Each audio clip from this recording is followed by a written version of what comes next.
मनीष कर्मर फल केमिति भोगी थाए धर्म उपरे गोटे छोटिया कहानी आसंतु जानिबा।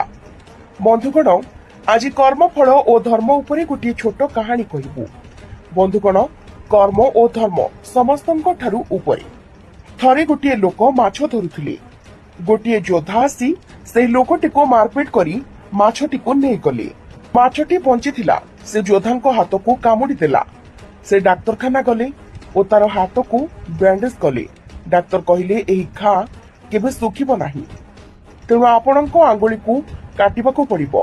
बैंडेज करागला और खोला गला, किंतु घाटी सुखी नथिला। पुणी डाक्तर कहले एबे हाथ पापुली को काटिबाको पड़िबो, नचेत तुमको कैंसर होइजिबो।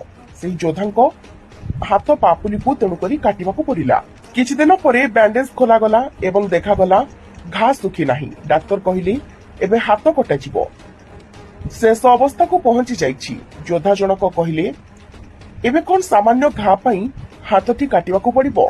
डाक्तर कहले तुमे निज जीवन रे कहा सहित खराब करिथिलो ना कोन। सेतेबेले योद्धार मने पड़िला जाहाको मारी से माछ आनिथिला। सेही लोक पाखरु क्षमा मागिबा पई लोकटी को खोजिला। पश्चाताप नियारे से चलुथिला। से चित्कार करी करी कहि चलिला जे मु तुमको पिटिथिली, सेथिपाई मोर गोटे हाथ चलीगला। खोजी खोजी लोकटी को पाइला। तुमे अभिशाप देइथिलो ना कोन? तुमे किछि जादू विद्या शिखिछ कि?